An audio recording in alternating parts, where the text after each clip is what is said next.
This is episode 22 of That Time I Got Reincarnated in the Same World as an Anime Podcaster, where we talk about anime, manga, isekai, and all the meta in between. I'm your host, Isekai Sensei Sama, aka Brad, and I'm joined in this weeb cabal by Kermit D. Grog. Ahoy hoy! We're friends who've been watching anime together for a long time, talking about that anime, as well as the manga we're reading, and so those conversations turned into this podcast. Don't forget to check us out on social media, rate the podcast wherever you can, and tell your friends. You can find links in the description and on our website, animepodcasterreincarnation.com. So unfortunately, Ben is unable to join us for this episode. He's busy with work stuff. Yeah, due to some work stuff going on. We miss him a lot. And if you miss him, come jump in the Discord and let him know. Let Ben know you miss him. I miss him. I miss you, Ben. You're probably not listening to this, but we'll try to convince you anyways. But yeah, check out the Discord. We got a lot of fun channels on there, and we need people to talk to. Don't make us sound that desperate. But I am. I don't want to talk to you, Babaka. Well, before we get into it today, we got a couple news items to go over. Ooh. So first, I've got some fun anime news here. There's two new... I'm not exactly sure what they're called, but they're a couple episodes of Fully Cooley. Oh. So on the 9th of September, Fully Cooley Grunge is coming out. From what I could gather, it's a couple episodes. I don't think it's like a full season kind of thing. Did you watch Fully Cooley? Fully Cooley is a weird blind spot for me, but I know every so often it seems to come back in little revivals, and people who are around for it seem jazzed for it, but I don't know anything about it. I watched the original one back in the day, and I really enjoyed it. When the new season came around a couple years ago, whenever that was, I didn't watch it. I have it on my list. I want to watch it. I've just never gotten around to it. And then there's another short bit of episodes called Horror? Shoegaze. Shoegaze? Yeah, and that one doesn't have a date yet, so probably sometime next year. Don't know enough about Fully Cooley to know anything about that, but cool that they're getting more whatever these are. Yeah. So, if you're into Fully Cooley, I think that's exciting news. Yeah. One more anime that's going to be coming out, which I just found out about yesterday, on the 30th of September, is Firefighter Daigo.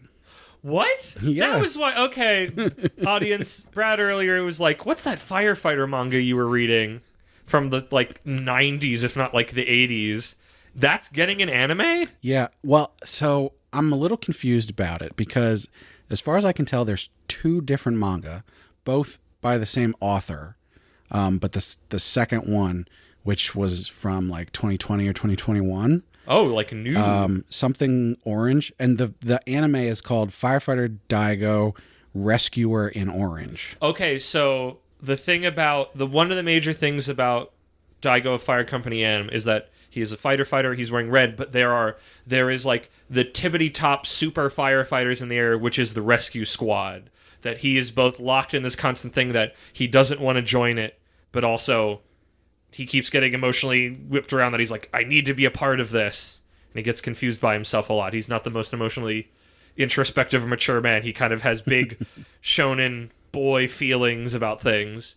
So that's interesting. I think later on, at the end of the story, he gets it. So I don't know what this is. I haven't heard or read this. So it seemed like the newer one that came out is something to do with orange, so it's probably an adaptation of the recent one. Yeah, I guess or potentially they might do a few episodes at the beginning of I don't know if that one's a sequel or not, because it seems like he ends that he gets called in on missions, but also maybe he's kind of retired. I don't know. It wasn't super clear. I guess I could see it get picked up for more threads, or you just start a new alternate. I don't know. I read a couple articles about it, and I could not gather whether it was an adaptation of the original or the new one. It sounds like if the anime is called with the orange, it's probably the new one. Probably. If he's actually wearing it. But you'll have to watch it and find out. I will check it out. Anime Firefighter is a cool concept. All right, well, that'll do it for the news. That's all I have. Still between seasons, so nothing too You got major. anything? What? You got anything? I know that Jujutsu Kaisen is taking a break now that it's finished its little 5-episode run, but it's not another season. It's not another core. It's just a taking weird like place to take a break. It's taking a weird 3-4 week vacation, then they're just back to it. And I guess to the fully cool thing, it's like I don't know what to call this either. Like it's not a second core. Like it's a very clear we were taking these ones off and then we'll be back here, and it's like, oh, neat. I will wait as long as I gotta for Jujutsu Kaisen. Indeed, I will wait because it's so good.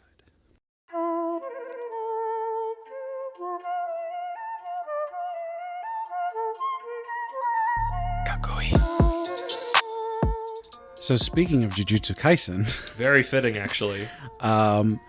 There's this interesting thing that we've been going back and forth on. Jujutsu Kaisen is incredibly popular, and seemingly for a good reason, because it's excellent. It seems to be basically doing everything correctly, from the story being very easy to consume, but also having depth. The animation is obviously out of this world. Chef's kiss, yes. The music is on point. It seems to do everything very excellently. The thing is there's another series that seems to be a little bit more popular. Maybe not a ton, but a little bit. I would argue it's in a different, from what I remember from the numbers from my report from a year or two ago, it is in a different strata. And that's Demon Slayer. So with Demon Slayer, it's definitely more popular.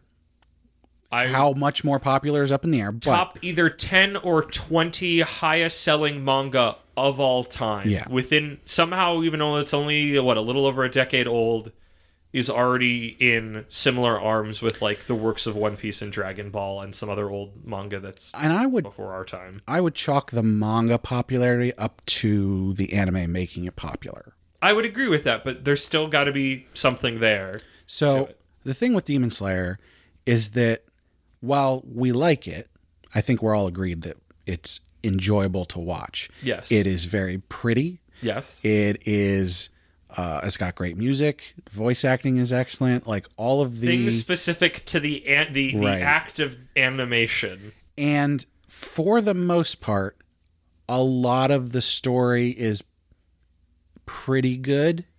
But there's large pieces of it that leave something to be desired, and there's certain parts of it that make you go, what are you doing?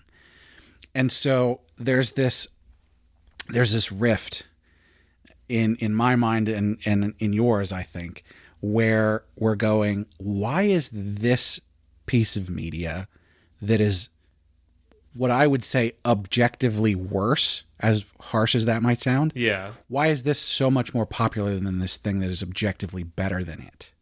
Yes, and objectively is some also a little bit in quotes because it's hard to measure that. And I guess that's where we're going at. And I don't want this conversation to be too much. I mean, I never want any of these conversations to be too much person yells at cloud of varying ages and gender.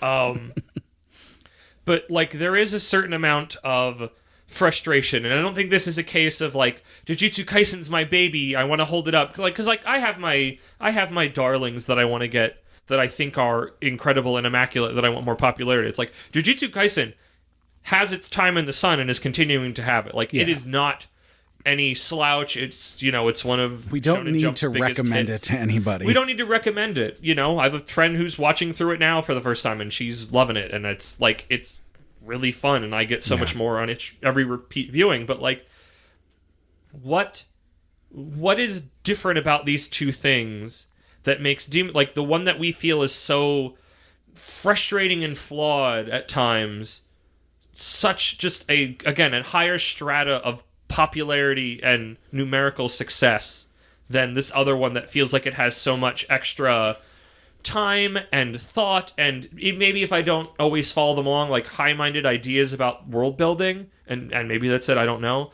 What makes Demon Slayer so appealing to people that it's a juggernaut? I think there's probably an important I don't know if I would call this an anecdote since it happens seemingly every time, but there's an important thing to talk about in our watch experience with these.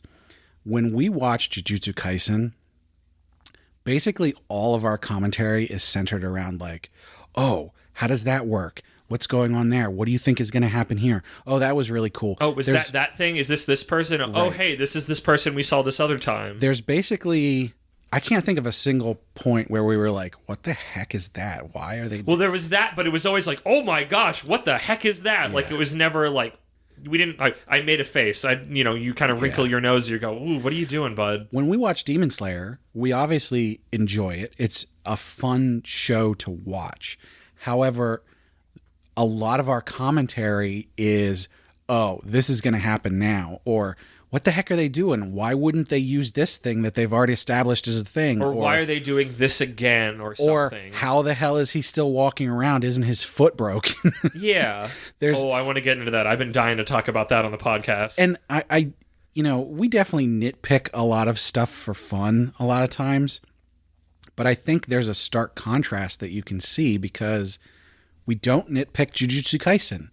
No. And it probably does have some things you could nitpick. Correct. But it doesn't pop into our heads the same way that it's not as Demon Slayer frustrating as Demon Slayer's issues, where it's like, no, why? Like, they don't feel like choices that made sense. Like, Jujutsu Kaisen doesn't feel like a thing that's written weekly in the way that Demon Slayer does, where it's like, okay, now we're doing this. It doesn't feel as like planned out, where Jujutsu Kaisen...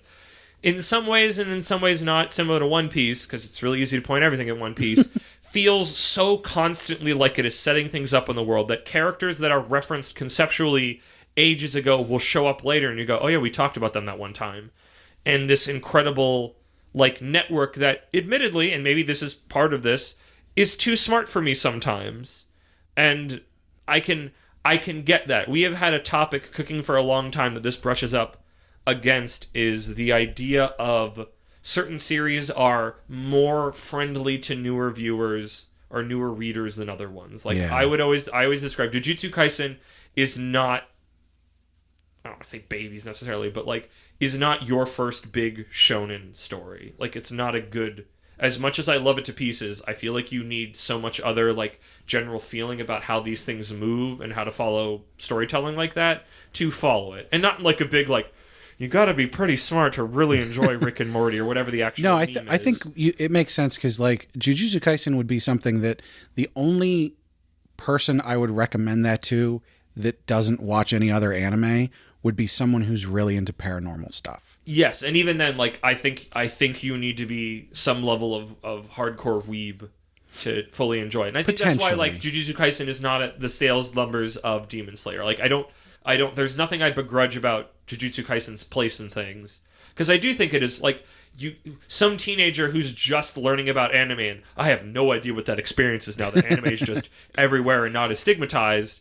Like, I don't know what you would think of Jujutsu Kaisen without, because when I watch Jujutsu Kaisen, I see everything that led up to it. I see your Naruto. Now that I've read it, I see Hunter x Hunter in there. I see Bleach. I see... Did I already say Naruto? Probably already said Naruto. No, you can say it again. I'm going to say it again because there's a lot in there. Like, there's so many other shows and the way shonen battlers move and the whole three-man system and the class stuff, like, and it's not necessarily that it's like it's subverting all those things, but like it helps you get a better grasp of what's going on, that you have a vague sense of like, oh, or like the Goodwill event. It's like, I've seen this before, and and it's not like it's a rehash of things that I've seen, but it's like standing on the shoulders of giants. It's like, and it moves. Jujutsu Kaisen moves at freaking Mach 1. Like, you do not spend long doing everything. The world state is constantly changing in ways that make sense, but is also very, like, not unexpected, but still surprising. Like, it keeps you on your toes.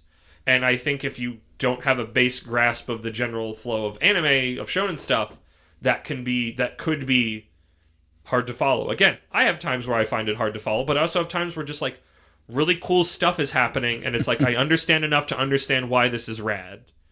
And I think that's something I like it. But Demon Slayer has so many moments where it just goes back to the same well again, and it's like, you don't have something else you can do? Like, and it feels like it's Jujutsu Kaisen constantly stays fresh, where Demon Slayer has, like, frustrated us more with every arc because it feels like it keeps making the same mistakes. I think it's important to like note that like we do keep going back to Demon Slayer. Yes. It is an enjoyable experience.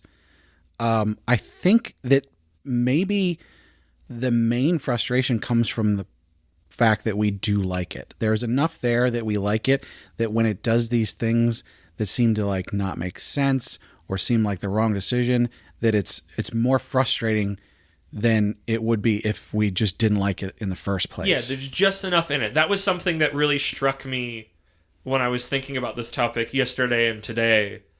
Because there was like some big like hour-long YouTube video of a guy talking about why Demon Slayer wasn't good, and I tried watching it a little bit, and it was well produced, and he had some good points, but it's like, I don't have the energy or the emotional desire to sit through an hour of somebody dunking on something. Yeah. But it made me think about it, where it's like, we kept watching Demon Slayer season after season, even though we were frustrated about it, but we keep coming back to it. But like, we were watching Dr. Stone, and like, I dropped that thing like a bad habit, and I was just like, I'm done with this, even though I really enjoyed the first season. So we it was also like, keep watching My Hero Academia. yeah, that one also feels like homework. But also Ben is continually tantalizing us with things that happen in the future. So I'm like, that one's like, My Hero is that I want to see where this lands. Yeah. I have no idea how this giant ship with all these pieces is going to land. And Demon Slayer, I don't have that. I don't really care how it ends necessarily, I guess. I like just that's wanna the see thing. them Like fight. why am I, because like they finished the Sword Village, the Blacksmith Village, whatever the heck it's called, and like there was a bunch about it I didn't like, but like there was never a moment inside that I'm like, we're not watching the next season. I'm like, well, yeah, we're gonna finish it, even though there was a bunch of stuff I didn't like. And Ben, like this little crow on our shoulder who's read the manga, who keeps telling us the manga's not good, goes, oh, there's going to be some more stuff in the line of things you don't like. So it's that question of like, why do I want to come back to this? Because I do, even though it just is like, I mean, maybe that's why it's so popular, is that just some other people are struck with the same bug of just, there's something about it where I'm just like, I want to come back. I want to see, even though there's so many things that constantly compound and frustrate me. The thing is, with Demon Slayer, even though there are these frustrating bits to it, when something lands, when Tanjiro does, sun breathing and it connects and he cuts off a demon's head, it's and rad. it looks the music awesome. goes and you get really hype, and maybe that's it. Maybe that hit of dopamine is worth getting through all these like, what are you doing? Why are you doing this? Why do we have to do all these flashbacks with these enemies at the moment they're dead? Yeah. We know they all suffered. Everybody in this world has suffered. The fact that, like, I guess, spoilers for the newest season of Demon Slayer that's now finished, so if you care enough about that, I guess, be wary. Like, it was refreshing that the Love Hashira's backstory wasn't as traumatic as, like, every other character's backstory. And that was an unintentional subversion that I found, like, a lemonade on a hot summer day. Yeah. I'm like, you don't have incredible trauma behind you? Oh my gosh, a ray of sunshine here. Please give it to me. Like, almost we're just programmed for it now. We're like, or when the one demon, like his backstory was, hey, when he was a human, he stole and murdered from people. Like, okay, great. How does this change? He's first off, now he's I don't dead, like him so even it doesn't more. matter. And second, what's your intention telling? Am I supposed to pity him as he dies? You did a really bad job of that. Because some of the other demons, they did. They were like, here's the backstory. Hey, look, they did a bunch of evil stuff, but they circumstances had a made them pitiful life before that. And then they go to this one and they're like, yeah, he was just a dick. And it's like, okay. What? I mean, we didn't need 15 minutes for that, did we? Is it because... Is there a certain, like, Mystery Science Theater 3000 riffing aspect that it's just bad in, like, a schlocky, unintentional way, but it's so, like, about it that it's got, like, a B-movie air about it? I think maybe that's why we enjoy it. I don't know why I chalked it up to... I don't think that's it. I don't think that's why it's the super popular. I think that's one of the reasons why we keep coming back to it. Because it's not like... It never makes boring choices. It makes stupid, what are you doing choices. And I think there's a certain amount of, like, that plus the hype that is the right feedback loop that keeps us going around that, like, Dr. Stone didn't have. Because Dr. Stone stopped giving me dopamine hits, but kept doing boring, dumb things. In my opinion, when we were watching the anime between season 1 and season 2. There's this thing that I was thinking of, because, like, if you compare Demon Slayer and Jujutsu Kaisen, they both have like a lovable protagonist. Yep. And a sweet boy, as I called them. He's surrounded by all this darkness and sadness that's happening, but like he's persevering and he gets his power-ups and like he's working through it.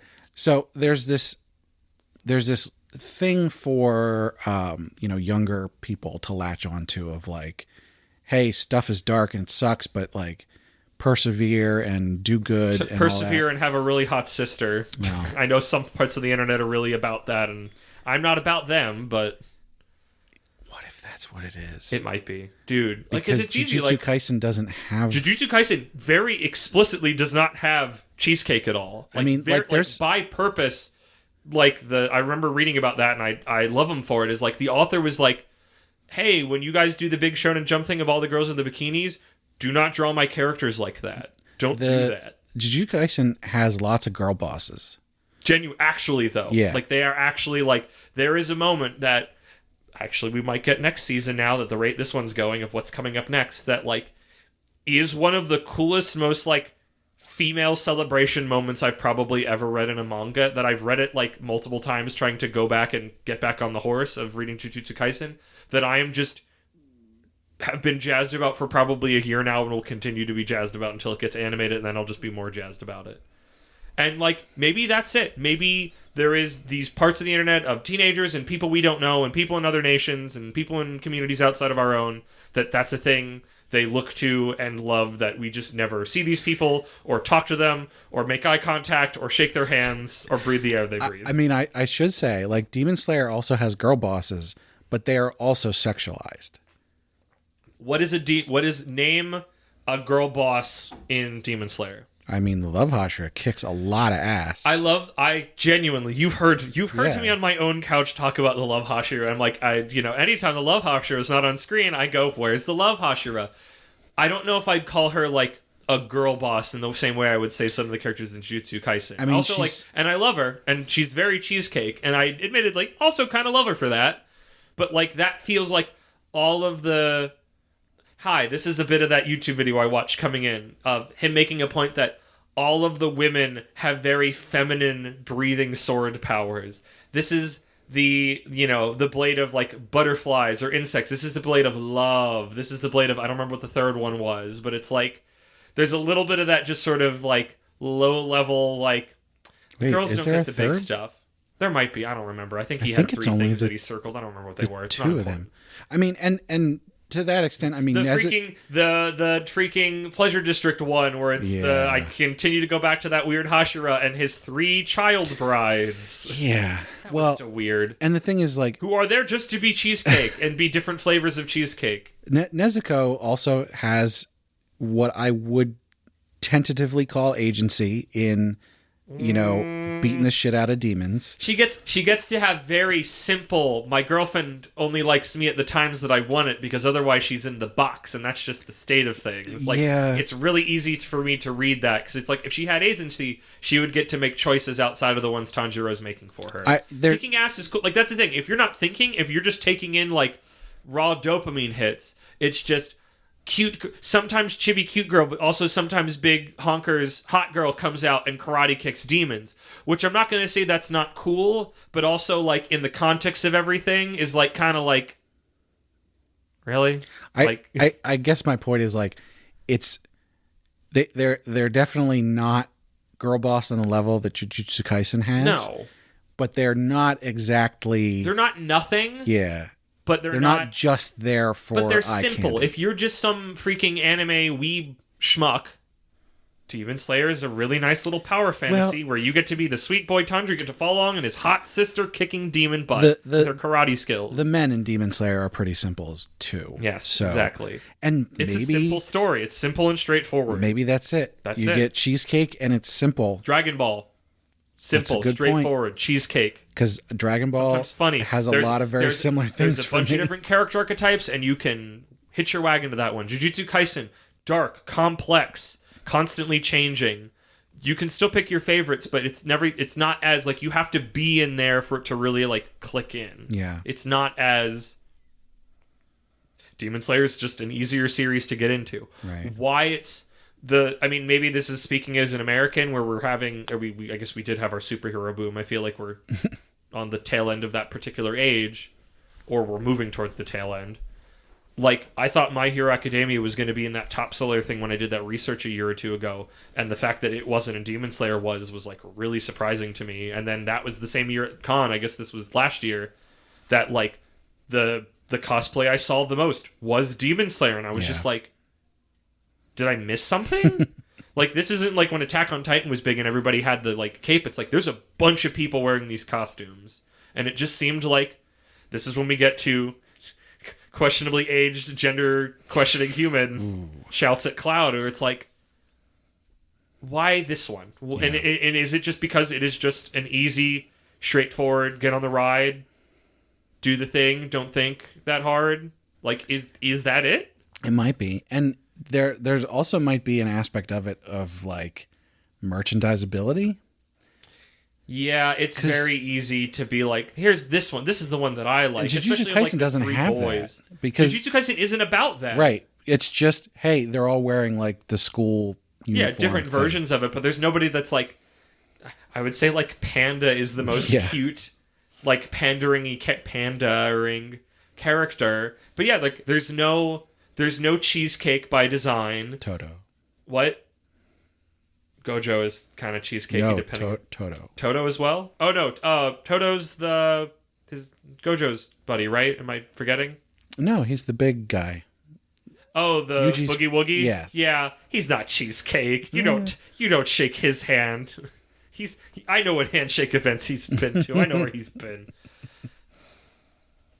Maybe that's it. Maybe it's just easier to follow. Like, again, I should have no reason to be talking to teenagers and interviewing about their anime things in person, but like, gosh, do I just want to know what a young person who's watching anime for the first time that doesn't have growing up with Pokemon and Dragon Ball and then Naruto and Bleach and all this stuff that like doesn't have context, like what they think about these things. I don't know. I'm going to go back to this. It might be the merchandisability, because the visibility of a series is probably very important to how many,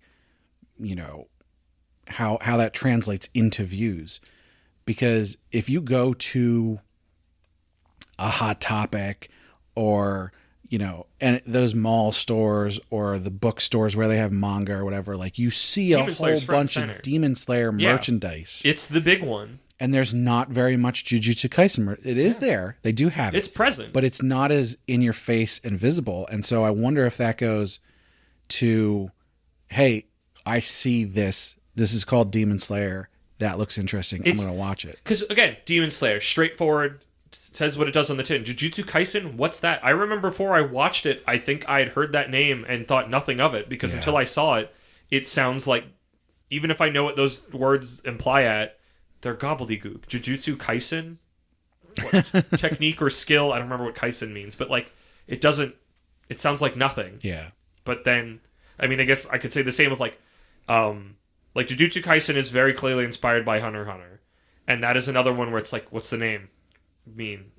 Hunter x Hunter if you want to be, fancy. It's also better than Hunter x Hunter. What? Yeah, I would say at least the beginning. Parts of it are, but it feels like this one walked in the beginning, so this one could start off at a jog instead of because I read all of Hunter x Hunter that exists right now, and it starts fucking firing off later on. Like, everybody talks about the Chimera Ant arc, and they're right. Like, it was really good, and they got into some really neat stuff. But again, you need to think about it. You've got to follow a bunch of stuff. I could make the argument that, like, you need more emotional maturity to watch and understand Jujutsu Kaisen than you do to watch Demon Slayer, because that, again, straightforward. Boy, family dead. Everybody family dead. Go kill Michael Jackson demon. There's never a moment you have to really... that the show successfully asks of you anything else. But I could also see, like, the demons getting backstories, if you've never experienced that, could be like a big I'm 14 and this is deep moment of like, maybe the bad guys have their own stories, and like, we're old and jaded and we know it's really stupid now. Like, genuinely, I'm going to say that objectively, they are really stupid. Sick of it. What? We watched Naruto and got sick of it. Some of those at least feel justified a little bit, because at least they're people, even if they did a bunch of stuff. But it's like, did you guys, like, these are demons. There's like no coming back from this. Why is Sasuke just allowed to wander around? Why is Orochimaru allowed to wander around after he reanimated the corpses of 2 presidents to fight another president? Messed up. But yeah, people out there, I don't know if anybody who's a young person or has strong feelings on this listens to us and wants to talk to us, but like, come to our Discord any of the ways Brad mentioned to talk to us. Like, I don't want to come at this just to stomp on it. I want to come at this, as I come at all things that frustrate me. I want to come at this with a sense of getting understanding. And that's why I pointed out multiple times now, like, it's not that we think it's bad. It's just parts of it are frustrating. There's stuff about it that you could change and make it better without changing what it is and what makes it great. I guess, admittedly, the thing I'm about to talk about that I wanted to talk about is a little off. To make a very specific example, the fights in Demon Slayer, now that they've just become, there's one giant ongoing fight per arc. It's not smaller fights. It's not like you gotta fight the little small guys and you get to the big guy. It's just, once the battle kicks off, you're here for half the arc, if not more. Ben constantly lording over us that the final arc, the final fight, is like multiple arcs worth of stuff. And that thought frustrates and terrifies me. Because, like, I'm used to long fights where you have to move a bunch of pieces around. My Hero has that a lot. One Piece is rife with that, especially after the time skip, where it's just like, fights take forever because everybody's doing stuff everywhere, and they go long because of that. But Demon Slayer suffers from a problem that is very specific to an old flame of mine, which is pro wrestling. This was present in Pleasure District arc and was very present where I noticed it in Swordsmith Village, is that there is a thing, I don't know if it has a name in wrestling, where a match essentially becomes what is called a spot fest, where it's all these big flashy moves and people are hitting their finishers that should end the match just sort of willy-nilly, but the match just doesn't end. And it's 2 guys, and the story isn't strong enough to support this, of just kicking out of everything. They never get pinned, they never submit, and the match just keeps going and going.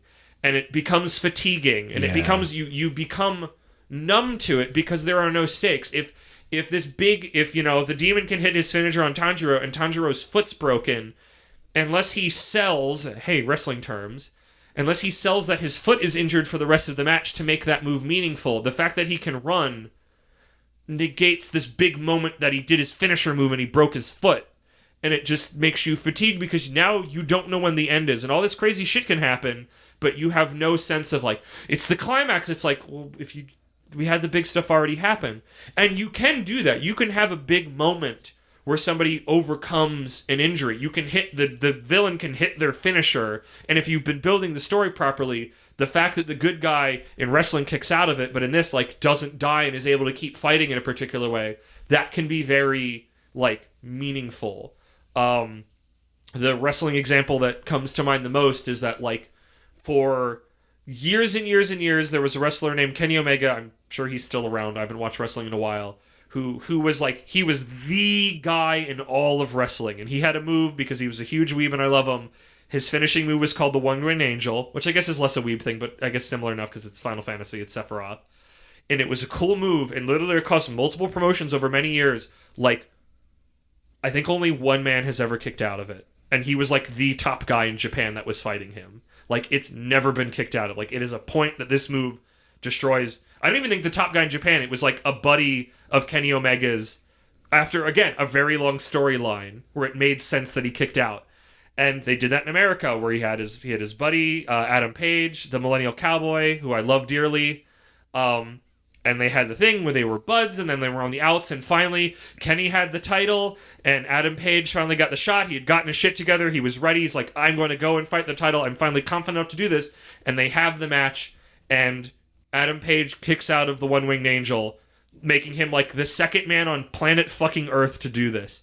And because it was a big deal that no one had kicked out of this, and they made a point of it, it wasn't just like, oh, the match should have been over, but it wasn't. It was a big story moment. And it felt, and it meant something. And in Demon Slayer, that's not how it works at all. People bust out big, giant moves with no story or emotional consequences. And they just sort of happen, and they keep moving the goalposts, and it's numbing and exhausting, and it's so frustrating, because it's like, these are cool things happening, but your fight pacing is just not good. Even if a bunch of cool stuff's popping off, like...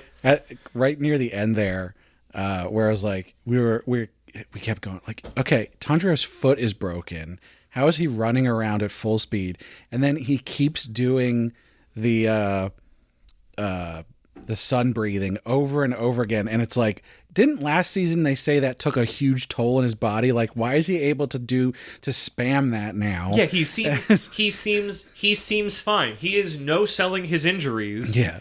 Except in the moments where they have to make a clear point about it. But it's like, if the selling, the act of appearing injured, or actually being injured in Tanjiro's case, but it's also appearing injured because he's not real, he's a cartoon character, like, you stop, the stakes evaporate. Right. When it doesn't seem like all this combat has worn down the combatants. He can do all the crazy bullshit he does. He can keep running, but it's like you have to constantly make him sell the fact that he is injured and he is barely scraping along and he's getting at that last little ounce. Like, all you have to do is that, and it makes all the stuff that happened before it. They did that from time to time. But then all the middle, constantly. the middle stuff. To make a point. The when they're not doing that, and he's still pulling off these huge moves and running around it, and you just go, wait, what? But why was he doing? He should be laying on the ground, unable to breathe. Yes, it's like if your back is injured in a wrestling match, in kayfabe, in the story.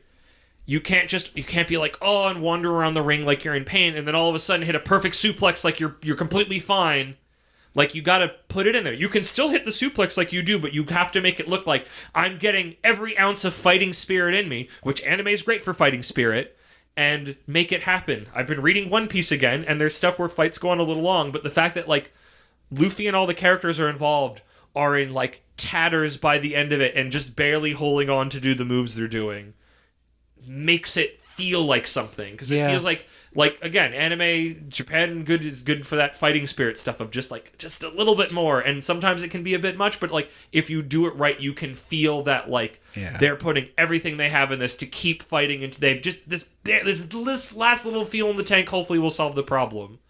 The feeling, it was the thing, because like they did, like at the very end they were showing that, okay, Tanjiro's injured, he has to be like pulled in this cart and everything, but like then he's just like sitting up and talking normally to people, and it's like he's not selling it.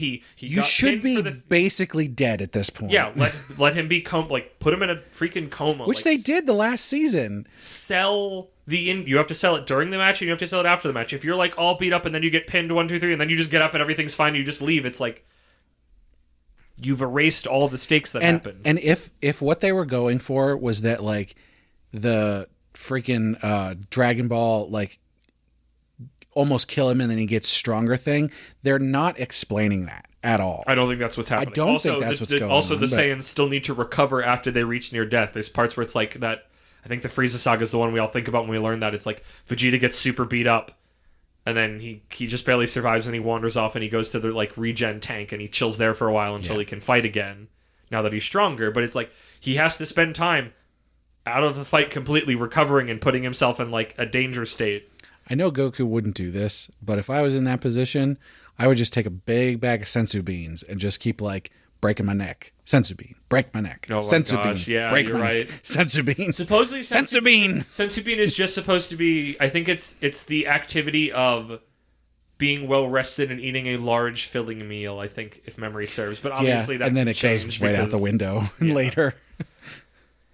But I don't know, that was like one particular nitpick that stood out to like my own personal history with things, where I saw a pattern where it's just like, these fights are I mean, that was a big thing with me with Pleasure District arc, where I'm like, do I even like Demon Slayer anymore? And then we get to the start of the next season, where it's like you get to have the comedy character moments between Tanjiro and the boys as they recover, and I'm like, oh yeah, I love Demon Slayer. Like those, like, it's funny that the thing I love most about Demon Slayer is the comedy and the character moments and the combat, while flashy and cool, is just, it's a spot fest. Everything then, looks like, cool, but nothing the has last- like meaning or weight behind it. Like, there's these Hashira who have been doing this for seemingly ages, and then this plucky upstart comes from the backwoods, and then just none of them have killed the demon, any of the lower or upper six, in like 50 millennia or whatever the number is. I don't know. It's not that much, but you know what I mean.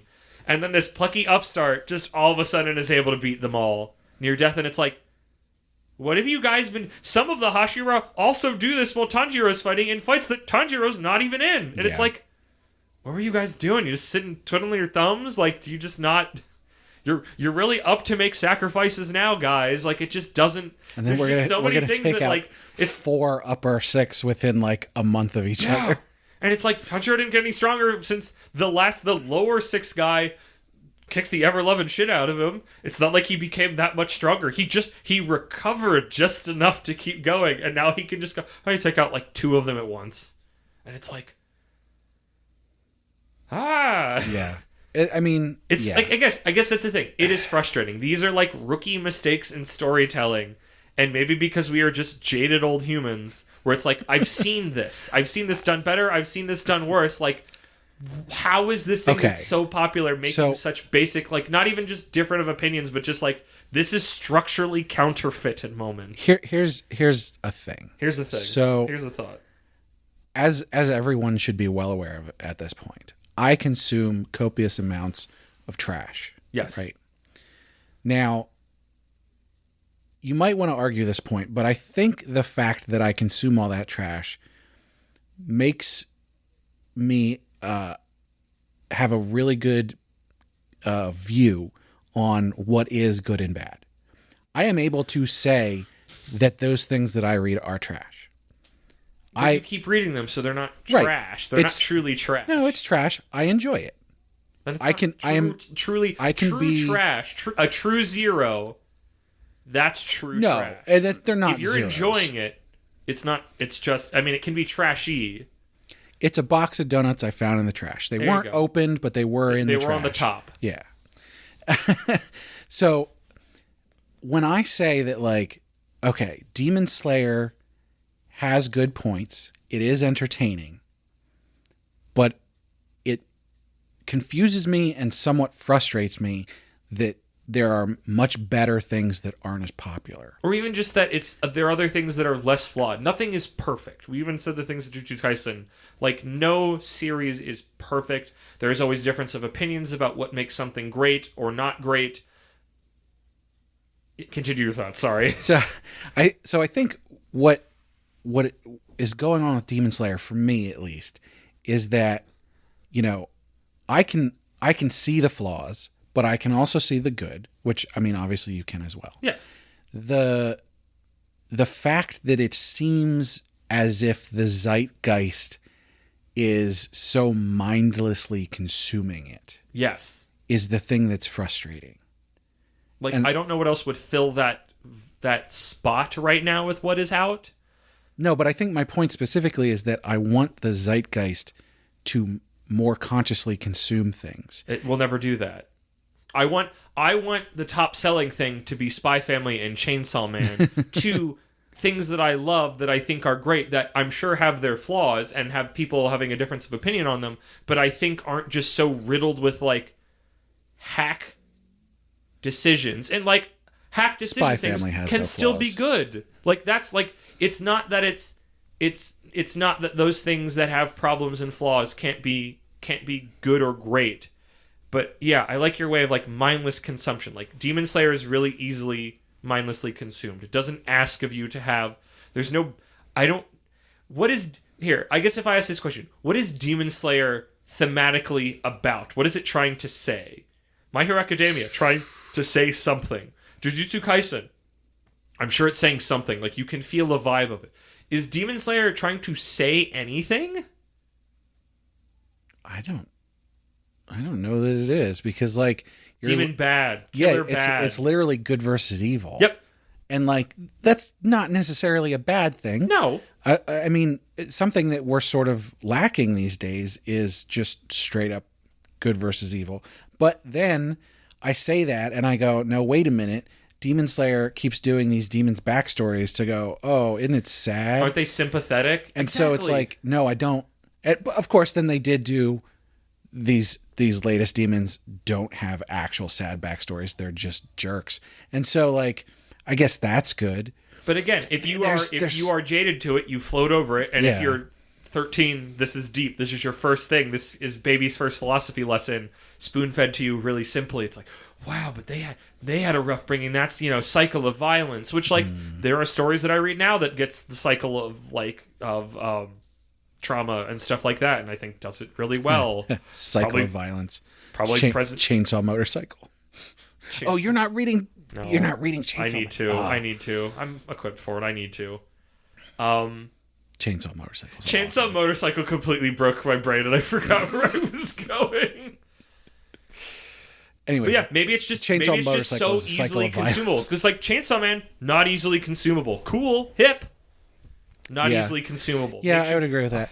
I mean, me having to take a break from it, wanting to go back to read it because I was having relationship brain issues and couldn't read it without becoming sad and depressed. Like, if you can read Chainsaw Man and like read it easily, I think you're not getting it. Yes, but I was taking if we're getting to this personal moment. Yeah. But like Chainsaw Man constantly challenges you on things. Spy Family, not as much. But like Demon Slayer doesn't really challenge you. It's not really about anything. It doesn't have a particular agenda besides kill demons and also really badly write backstories for things that don't matter. There's something that some series do that sort of turns me off from them, and that is when they do emotional beats, but they like smack it in your face, where they're like, "You should be sad right now." Oh yeah, I remember you having that big for Boji when we watched King of Kings. Yes, exactly. That's the same thing. Yeah, where it's like, okay, like I know that you're trying to have an emotional story and everything, but like when you have to point it out, when you have to shove it in my face like that, to get me to feel that way, I feel like you're failing. Welcome to wrestling again. Being told who to like and dislike is a really good way to get a crowd to turn on you because nobody likes being told how to feel. You have to do your job to make me feel the way I'm supposed to. Don't tell me. Don't play all the tinkly music and be like, be sad now. It's like, no, I'm not that you still can't play the tinkly music, but like, you have to do your job as an artist to make me feel those things. And if you do it right, I will follow you. It's not like I don't want to. I just don't want to be told how to feel. Right. Yeah, and I don't know. Maybe if I was younger, if I didn't have as much life experience, if I hadn't had certain traumas in my life, maybe you didn't have the ability to emotionally introspect. Yeah, maybe you want to imagine having a cute girl with you at all times that has big boobers and kicks ass. Like I could see a very vapid teenager being into that. Yeah, maybe people in a different life situation won't feel as combative to having that so obviously smack them in the face. Yeah. Maybe I am just jaded in some way. But it's also frustrating to me. And like I said before, I want people to more consciously consume things. I feel like that's a big lesson we come to in a lot of things. I mean, it's something we bring up a lot. I mean, just the way we approach media is different than, I don't know if I want to say the majority, but some large group of humanity that consumes things. Like, I'm someone... Hi, we're going to get personal for a moment. Okay. I mean, this is us talking about our experience. Maybe your experience is different, and maybe this is a time for you to introspect on this. If you have the power to do that, I hope you do if you listen to this, because it's kind of one of our big themes. But, like, when I see something, if I watch a movie or a show or I read a book, I have to talk about it. Like, if I see a movie and then don't talk about it to somebody directly after who I saw it with, and everybody's just like, oh yeah, it was fine. Like, I will suffer damage. Like, I will, like, I learned that recently, like, it's a trauma point for me. It's like, it's important to me. I have thoughts and feelings about everything, and I need to discuss them. I don't even need people to agree with me. I just need to, like, explore this. And there are just so many people in the world that just don't. And I don't know how many of those... I'm assuming it's the majority of people, gestures at general pop culture and what becomes popular and what doesn't. Like, I mean, you know, introspecting on emotionally difficult things, is hard and it's tiring, and like there's a part of me that doesn't blame them, but also just like I can't help myself. Like I could not do that. Do you know that a good large percentage of the population is incapable of imagination? Not imagination. I would go somewhere of like emotional maturity and introspection. But I'm sure they can still tackle things. I'm not calling everybody like children. Well, have you heard the term aphantasia? What is that? I don't know what that is. So it's basically the inability to picture something in your head. So, and to that extent, there's also people who can't speak in their mind. And this was when I found out about these things, and I would hesitate to call them cognitive deficiencies, because these people are still able to function just fine in the world. But it's a level of like non-introspection ever that is literally how their brain works. Could not imagine that. And it makes me think that there is just a large gap between people who can imagine things and people who can't. Difference. I wonder if someone who has aphantasia or lack of an inner monologue is able to actually have conscious consumption, or does everything just go in and then come right back out? Flashing lights, colors, sounds. Yeah. Cool moment. And from what I understand, there's a good large percentage. I don't think it's like 50%, but I think it's like it's more than 20, 30%, which is like, seems way too high for something that to you and I, who have these kind of conversations, who literally I literally can't not have them. Yeah, it's a completely foreign concept. You can't imagine not imagining. Yeah. Dude, I don't know. And it's I guess to look at all this in a different direction of like, we're talking about like a thing that's uber popular that we don't get the uber popularity of, like that feeling of like weird out of touchness, and admittedly on a much smaller thing. Brad, I don't think you're reading. Have you read or seen anything about Tanmaku Cinema? No, what's that? Tenmaku, I think it is. It's a Shonen Jump series. Everybody in the Shonen Flop Discord that's reading it is like getting in a little powwow spirit circle, because it's like getting to the chapter count, and it's getting to be that time of the season where it's like the axe is coming out. Oh yeah, and that series really came around for us. Like, it started kind of like wibbly wobbly, and now it's like it's about a kid. I think the starting bit is that like there's a kid who's in the cinema class club, and he really likes movies.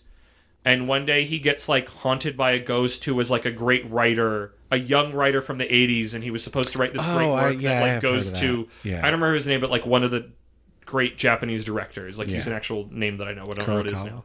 What? Kurokawa? Very possible. Kurosawa, yeah. Maybe. It might be that one. Katakuri. I'll just keep saying. And he's like, I'm going to write, I have to write my great screenplay. Maybe that's how I can finally move on to the other world. Also, like, at this point now, the ghost is mostly just shows up in the background, occasionally comment, because now the main character is making the movie, and every chapter is just the process of, like, the actors and getting the script together and shooting on location. And, like, to me, who loves learning how the sausage is made, I find it incredibly compelling. Even if, like, necessarily the story of the characters isn't as strong, like, it's good enough to get the vehicle, and, like, I really enjoy my time with it every week. Tenmaku Cinema is also constantly like the bottom of the popularity list when it comes to Shonen Jump. It's usually printed in the back of the book with the other about-to-be-act series. I don't know if the sales numbers have gone up for its first volume, but I'm sure they're not very good. And it's just the most like, what happened? Yeah. Why is this thing that we all love, that I don't think is so like that divisive, so just... Because there's other things in there that I like, we all go like, this is undercooked, but like, that's what some people want to... I think it's like Nui's Exorcist that the majority of people, again, in a very specific subset of humanity, of those who are reading it, who are thinking about these things more and looking at all the data and how they come and go through Shonen Jump. Did I say Nui's Exorcist, I think it was, where it's like, this is dumb schlock, but that has constantly been doing very well and gets the color pages and printed in the earlier part of the book and is doing gangbusters, and we're just like...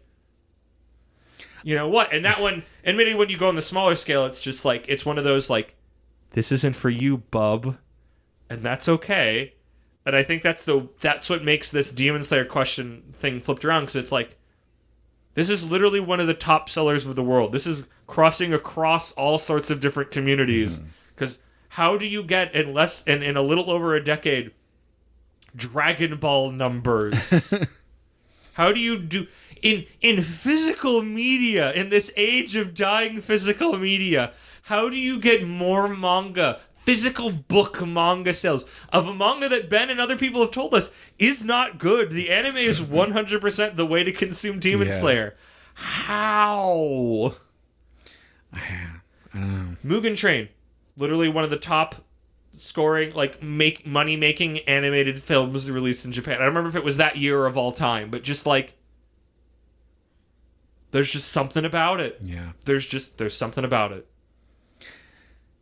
Yeah, I was just thinking, it's the Shonen Flop Discord is always funny because there's like this precipice that they walk the edge of where it's like, hey, we really like a thing, but if it doesn't get canceled, Shonen Flop won't talk about it.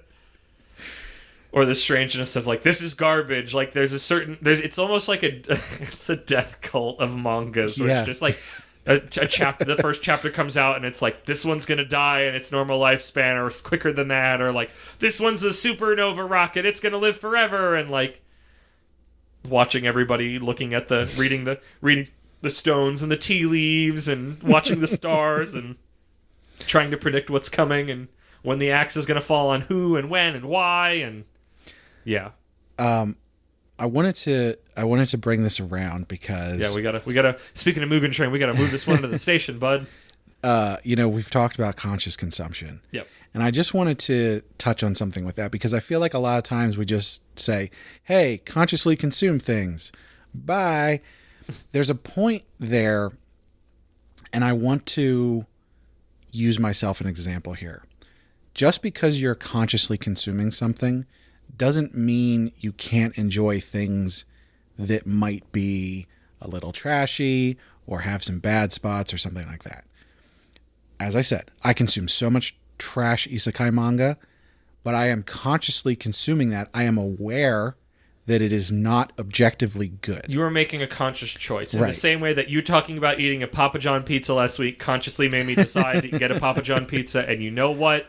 I regret it. It was a bad choice, but I was aware of that choice both before, during, and after I made it, that I made a choice, and I was going to be with the consequences. So, in that same vein, like, we consciously consume Demon Slayer. Yes. We like it, but we are also acutely aware of the problems that it has. We're also frustrated by it. And that frustrates us. The fact that we like it, I think, is the thing that frustrates us the most. It frustrates us even more. Yeah, there's definitely things that we've watched that we didn't like and were frustrating. That I was panning for gold more. Exactly. And I had further spots between it. I think Fire Force comes to mind where I had some rough times, and every so often a thing would happen like, okay, I got just enough wind underneath my sails to keep going on this. And I don't think I have that. Like, that's the thing. I don't think the wind never gets fully taken on my sails for Demon Slayer, despite how much it frustrates me. Yeah. So, but no, we don't want to get back into it. So continue your ending. No, that's exactly it. Is that, like, I want everyone to understand that the conscious consumption of something does not mean that that thing you're consuming has to be good. Or has to mean something. Yeah. You can eat junk food. It's okay. As much as I will This is razz Brad about his constant junk food consumption. Like, you can do that. This is going to sound ridiculous. You can consciously consume something mindlessly. Yes. You have to be aware that you are mindlessly consuming something. That is the important part. You can turn your mind off while you are doing that, but you are aware of your position with it. Yeah. I guess awareness is the key word. And the thing is, if everybody was consciously consuming, Demon Slayer might still be as popular as it is. That's completely possible. I think the key there is that there would be a much better reason. There would be a more clear reason why it is number one. Yeah. I think between that and if you love Demon Slayer and you want to say maybe not even why you think it's as popular as, but why you individually love it, and either why you look past the flaws or you don't think there's flaws or what you think it's saying and what it's about, I feel like this is the other theme we come to is talk to us. We wish to understand. This is a podcast of Sometimes we shout at clouds, but we want to understand. We shout because we want to understand, but they're so far away. We can't talk to the clouds. We cannot shake the clouds' hands. We cannot hug and connect to a cloud. Merely we shout at them for existing. Get down here so I can examine you. Get down here so I can have a humane conversation with you about how we both feel about a situation.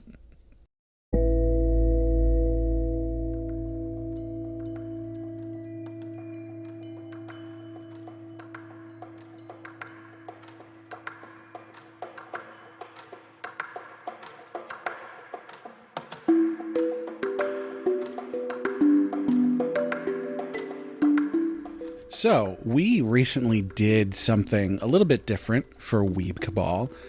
Because Ben wasn't around, we didn't watch some of the normal stuff that we were watching. Also, we finished a lot of the normal stuff we were watching. That is true. It's taking a break, because Demon Slayer was done, My Hero's done, and Jujutsu Kaisen's on its sabbatical. So, basically just Vinland Saga. Vinland Saga. Gotta say the Vikings for Ben. He's the Viking boy. But you and I decided to do something a little bit different, and that was to do a sort of sampler platter. Yes, very specifically just one episode of all these shows that seemed kind of interesting or we had heard about or something, and just go, hey, if we like it, we'll put it in rotation. If we don't, whatever, move on. So basically, we just scrolled through Crunchyroll and went, oh yeah, I've heard of that. People say it's good. Let's check that out. And so what we thought we'd do today is give you our thoughts on those. Yeah. So we've got 4 different series, and we're gonna tell you what we thought of them. I'm gonna give you 8 different views on them collectively. So the first thing we checked out is called Tomo-Chan is a Girl. Now, this is a series that I had seen a lot of different people talking about, lots of clips on YouTube. I've heard good stuff about the manga, but it seems to be very highly rated. I think it's either coming out now or it came out last season. So it's fairly new. Yeah, I didn't see. I think it might have been. I don't know if it was under new releases or not. We were literally just tooling around Crunchyroll. This is a series that I figured I would probably enjoy to some extent because I like the high school slice of life romance comedy kind of thing. I really like Komi Can't Communicate. There's a couple other Skip and Loafer I can talk about that you got me on. Yeah, that's reminded me of just by virtue of like this little school ecosystem. Yeah. So the primary premise of Tomo-Chan is a Girl is that Tomo-Chan is a girl, but she has grown up doing what is it, karate or taekwondo? I think it's karate, taekwondo. But also like boy. She's very like tomboy. Like I think literally in the description it says tomboy. Yeah. And so... I don't remember. She doesn't say ore, right? Or oira? No. Okay. They didn't go that far. But now that she's in high school and she is developing womanly feelings... womanly features. She wants her best friend since childhood her best male friend. Yeah, to see her as a girl, and he will not. Almost refuses. Not sure the exact context of it yet. There's something going on, but they haven't. That's what the rest of the episodes are for. Yeah, and again, all of these we only watched one episode, so this is a very short take, but we did we enjoyed it. It was a fun time, and I think it hit a lot of the beats that I expected it to hit, but also the things that I enjoy about those kind of series. You are more steeped in that genre than I am, both reading and watching. This was definitely a little bit of a more alien experience to me. And I ended up enjoying enough to go, yeah, let's watch this. I miss, ever since we finished Love After World Domination, having like a goofy comedy start the night off. It's a really good kind of like settling in. Instead of what we've been doing is just like, I want to eat the most expensive food first. Put on Jujutsu Kaisen. Or I want to get through my homework. Put on My Hero Academia. Yeah. I started kind of sour on it because it's like, I don't like seeing a boy. She sort of gets molested. Not really. That might not be the right word for it. It's. He does things. It's like, oh, they're boys, so he'll do this, and I'm like, I get the joke, but this makes me uncomfortable. But then she just punched the shit out of him and beat him up like really intensely. And also, I normally hate that trope, but in this situation, I was like, yes, cool, give it to me. It works in that like she is having things done to her that she doesn't want. I think at one point he like pats her on the butt because it's like the good job, which I don't know how big of a thing that is in Japan. Or puts his arm around her or whatever. Yeah. And like now that she is conscious that he is a boy that she likes, she is very embarrassed by those things, but she still has those boyish tendencies of beating people up. Yeah. Beating up your friends. I don't know how much intentional that I'm getting to see, like, yes, somebody who's being, abused. Now, again, abuse is too strong of a word, but is having those moments happen that happen in all these other animes, decking the shit out of their, whoever's perpetrating it, was very, like, refreshing to me. Right. And then I was just like, and then we're like 10 minutes into their, like, the first third, and I'm like, I mean, I'm liking this, but what's the rest of the show? I don't know what more, like, I'm already getting, I enjoyed it, but, like, I can only eat this so many times. What's the rest of the show? And I got a little, like, unsure and bored. And then the side characters start coming in, and the show becomes weirder and kind of great. And, like, I'm like, oh, I'm being charmed and confused and intrigued and... Yeah. Yeah, I think my favorite character is their friend, their mutual childhood friend. Their mutual childhood female friend who is just so unexpectedly just so... strange. She's almost evil. Like the amount of like weird, like she confronts the male lead about it. Yeah. And a very strange, comically uncomfortable scene. Yeah, like and he doesn't like respond really, so it's still a mystery why he's refusing to see his friend as a woman, and it's just like it was just weirdly high tension, awkward in a way that I was like, that felt like that was the point of the scene, and I'm like, what are we doing, guys? This felt like it was really straightforward, and now, like, I have no idea what's going on, and it was exciting. Yeah. And then there's I also really liked her, Tomo-Chan's interaction with the Garyu girls, who, Tomo-Chan is now in the Taekwondo club at school, and the captain of that club, who is presumably a year older than her or more. Yeah, because I think she refers to him as senpai. Is like a pretty boy. And so he's got all these girls who are going after him. They see her getting buddy-buddy with him, which she does not see him that way at all. No, because it's just like, you're the captain of the club. Like, I'm in the male club because without trying, I beat up all the girls. She traumatized them. She traumatized them. They're like, please leave. So she went to the boys' club to fight them, and even then she kicks all their asses. But so these girls are like, we have to confront her about this, and they think they're gonna like intimidate her or something, and then she just comes and intimidates them. They think that she's gonna beat them up. And then she sort of like takes them under her wing. She's and they just fall jazzed in love to have with like her. girly female friends because she really wants to like embrace that part of herself. And that's the like the cute misunderstanding stuff that I love about these like high school slice of life comedy things. And I think it really hit a lot of the good notes of that genre that I really enjoy. So for me, it was one of those things where it's like, oh, this is new, but it's got the things that I like in it. It's got the beats and the rhythms, but it's also doing its own, like, I don't know how much that their childhood best friend, that character is just so strange, how much that archetype is present in other things, but like, it's got a weird, I haven't entirely figured out its rhythm yet after thinking I had it pegged, and I love something seeming as straightforward, and then it's like, no, there's something more going on, but I don't know what it is, but I'm charmed, entertained, and intrigued, so I wish to continue looking into it. Yeah. So excited for more Tomo-Chan as a girl, for subverting my expectations and judgments from the name and the concept. If you've seen it, jump into Discord and let us know what you think about it. Yeah, we'll let you know when we watch more of it. Next up is a series that we both have heard of. We had both heard of and knew in sort of the realm of like a Spy Family kind of thing. And that's Buddy Daddy. You're talking about Buddy Daddy. Yes, I remember Buddy Daddy coming up as a, hey, you're at a Spy Family. This might scratch the itch of capable humans with Yeah. cute daughter or cute child. I guess in both cases it's a daughter. Yeah, so in the vein of Spy Family, like we said, Sakamoto Days. Yep. Now there's Kill Blue. Kill Blue. It seems to be a genre that is becoming more and more prevalent, which I guess is Buddy good. Daddy I must like. have been around because it was either out or coming out at the Yeah. same time Spy Family. Like I don't think it was put into production.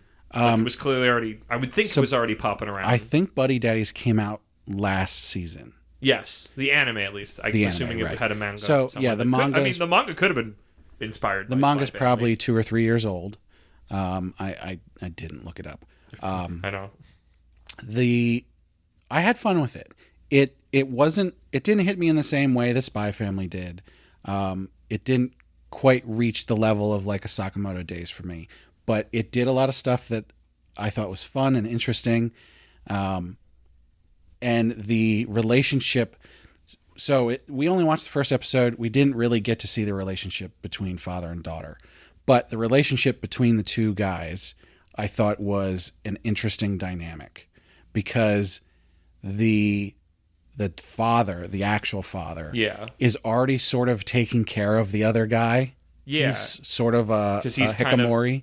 He's that a right? bit of Is a that the neat right when word? he's not actually Right. out on a job, which is fun seeing him then all dressed up in like a tuxedo suit. Right, and that comparatively. juxtaposition of him being a neat, but then also being incredibly capable at his job. He's a sloth. He saves all the energies for the moment that he needs to strike. Or I guess a crocodile is probably more apt. I like that juxtaposition. I think that's a good story mechanic to use. Yeah, I think that's cool. I guess spoiler alert for the rest of our discussions of the 4 we watched. This is the only one where I was like, I don't want to do more of this. Even though I was the one that was like, I want to check out Buddy Daddy. I think just also having the specter of Spy Family there, which is such a cozy, comfy, feel good show, and like the two leads dynamic is constantly at odds, and I'm like, this isn't a warm hug. I'm not hugging a plushie right now. I don't like this. This makes me uncomfortable. And also, the thing that surprised me, I don't know if it's a mark towards or against, I don't think I've seen an anime that's come out recently that's this visually brutal of dudes just getting shot the fuck up with blood. Like really brutally, and like I'm sure I've seen Twilight shoot people in Spy Family, but it's usually like you see the impact of them getting hit and then they fall down, but not like there's a fucking blood hole in them and like a blood spurt, and like it's weirdly visceral for how like what it's about and how cutesy it is otherwise. So Spy Family, the manga, does get very violent, but we haven't gotten to that in the anime yet. I guess I never feel like Spy Family revels in violence, even if it's like it's fun, cool violence. It's A-team violence where it's like there are guns, people are shooting, occasionally somebody gets shot, but there's no like blood and viscera. Well, so the latest chapters had a bunch of it, and the one point I'm specifically thinking of is right near the end of the cruise, where you're just like slaughters all of those guys. It is very bloody. I'd have to see it to remember. I don't remember it being that like. But like the fact that this man is just like John Wick moving through people, and just capping them in a way that like I didn't know I could be made to feel uncomfortable about him just brutally murdering all these men, but I kind of was in a weird way. And this is somebody who's seen all the John Wick movies and loves them dearly, but like I don't know, maybe it's just because I don't usually see this in anime, especially in anime with such a bright color palette. Like it looks like it's supposed to be so, again, Spy Family, so cozy and colorful and inviting. Like it has, usually when something's more brutal, it's got a more subdued color palette, a lot more browns and dark reds and whatnot, but like no, it's just unapologetically brutal on top of being very bright and sunshiny, and usually I think I'd like that juxtaposition, but here I'm just like, I feel weird. It was there was a strong juxtaposition there, and I don't know, like it makes it even more weird that it's like, again, Twilight can shoot people, York can kill and stab people, but I'm like, they're cute together and they're wonderful parents for Anya, and this one I was just like, even if they're doing technically the same things conceptually, it's like the way they show it is like, I don't think I want this man being a parent. I don't want this little girl around. Also, the little kid, the girl, she's not Anya. She's not as good. That's important to bring up, is that like I didn't think it was bad. I don't think they did a bad job with it. It's but not the itch. Anya has set such a high bar at this point that I don't know that anybody else can hit it or even come close at this point. I don't know if it was definitely written for gave it. you the this is an adult woman doing a child Yep. vibes. Which again, It happens. she did it well, but it wasn't perfect like Anya's voice actor. It wasn't the feeling that Anya's this little booger shit kid that Yeah. I love dearly for being a little trash king. Now, I thought the whole interaction she had and how the dad was trying to protect her and it's everything, fine. I thought that was fun and good. Solid. I thought it was a good time.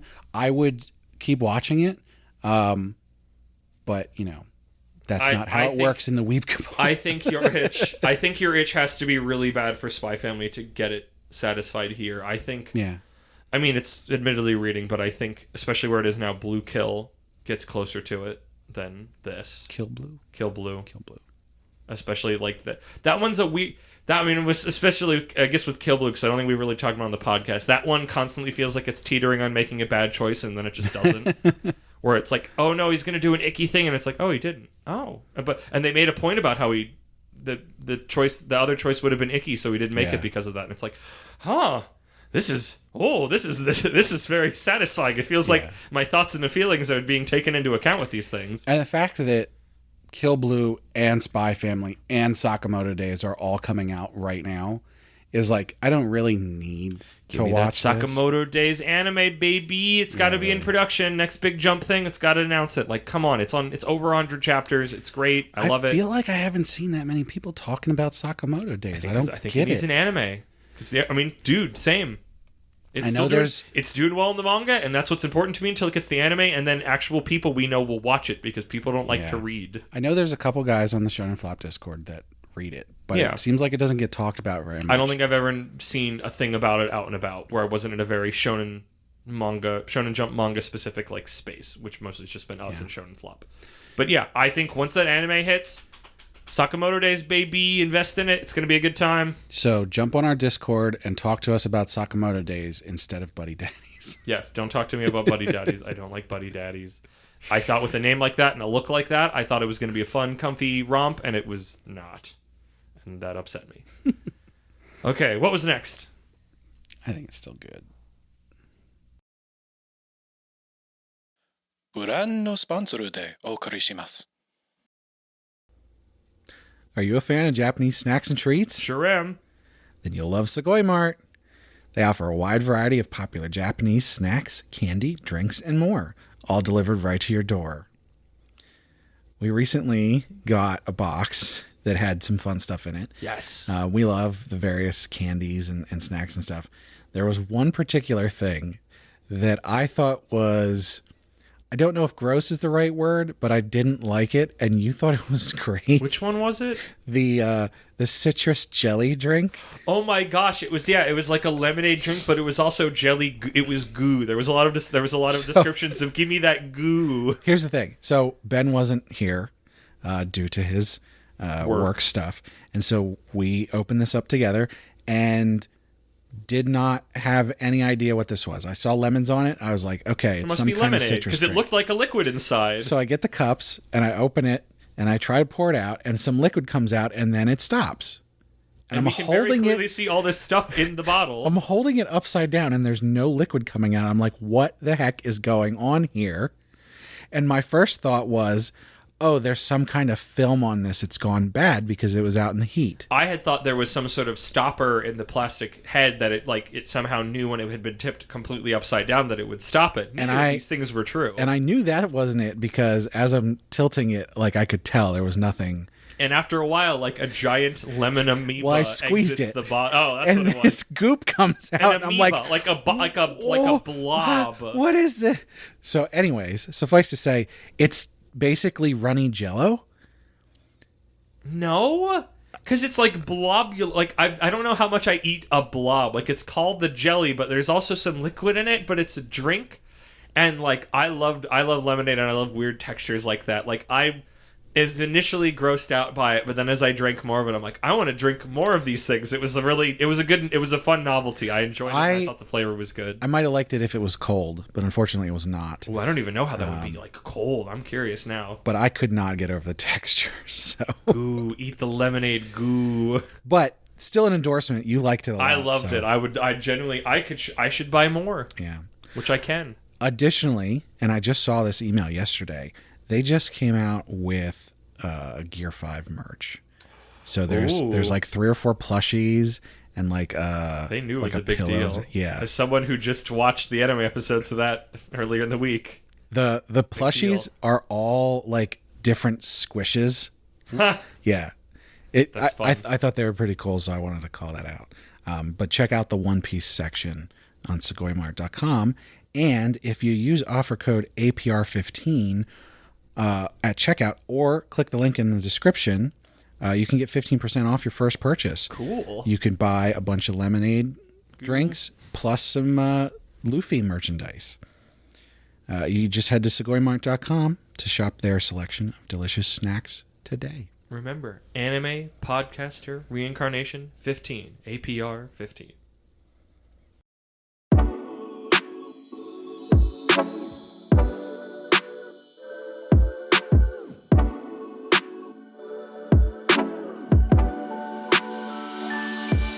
So now we're going to get into some stuff that's a little bit darker. Yes.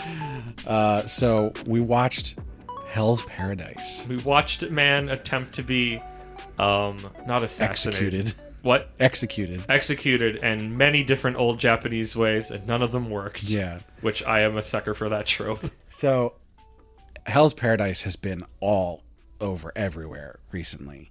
Like, out of all of the ones that we watched, I think Hell's Paradise is probably the most popular. I think I had heard of it, but I knew literally nothing about it. There was no character I could go, that's a Hell's Paradise character. Like, I just think I saw the thing of it on Crunchyroll, because it's always in, like, this is a really popular thing you should watch. Part of the reason that it's popular is because it's from MAPPA. MAPPA is always... MAPPA, they know how to do Jujutsu Kaisen, MAPPA, Demon Slayer. MAPPA, Jujutsu Kaisen? MAPPA, definitely Demon Slayer. Oh, I forget. I don't remember. They put an extra bit of a little bit extra polish on it, a little extra, spit and polish. And it's there. You can tell. The animation is excellent. Everything about the execution is great. I feel like we didn't get into much of the story at this point, so I can't really speak to that.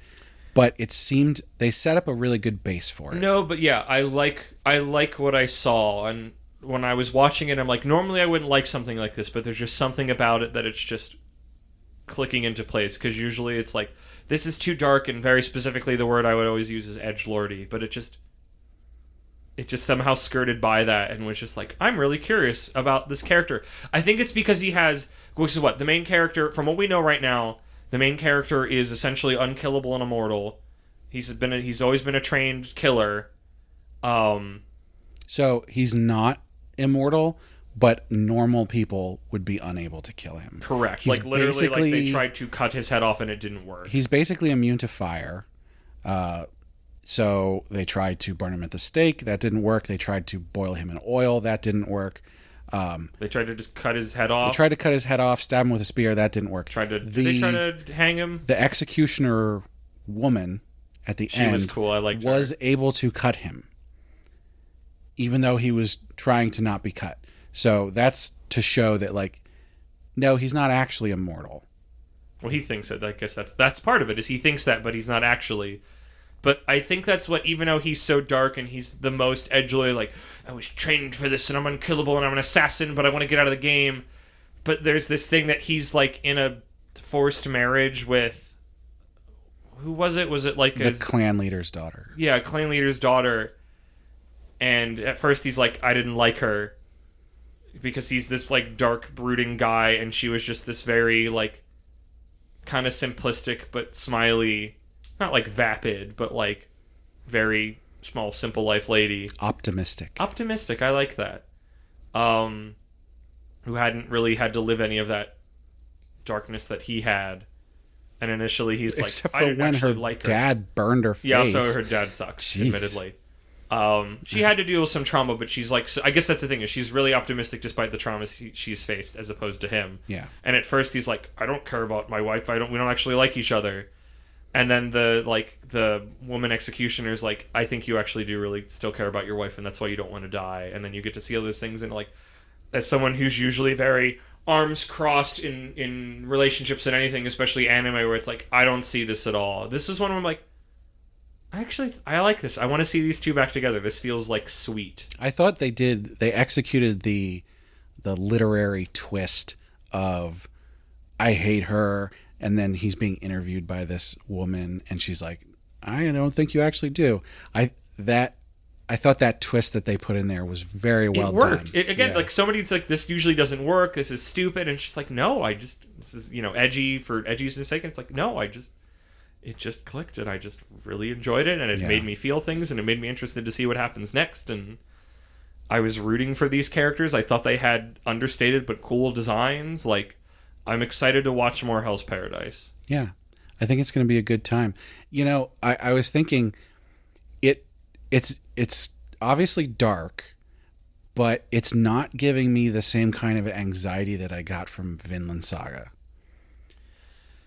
I think there's something in Vinland Saga where the characters feel so real to me, like Thor acting as a real person, a real father, wanting to protect his family and his village and everything.